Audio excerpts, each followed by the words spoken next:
குடும்ப வாழ்க்கையிலே பார்க்கின்றோம். திருமணம் ஆனவுடனே குழந்தை வேணும்னு எதிர்பார்க்கிறோம். அதுவும் தப்பு. கடவுளுக்கு தெரியும் எப்போ கொடுக்கணும் அப்படின்னு.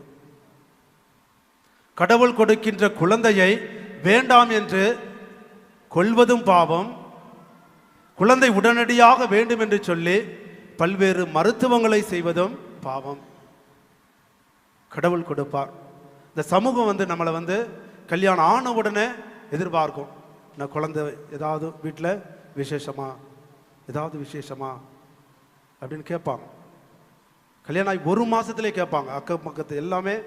ஏன்னா நம்முடைய மக்களுக்கு அடுத்தவங்களை பற்றி, அடுத்தவங்களுடைய வாழ்க்கையை பற்றி சிந்திக்கிறது தான் பொழப்பு.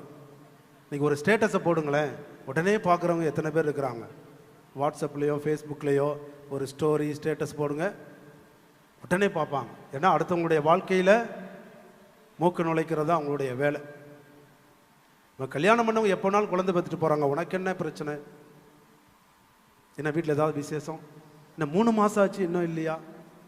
1 வருஷம் ஆச்சு இன்னும் இல்லையா? 2 வருஷம் ஆச்சு இன்னும் இல்லையா?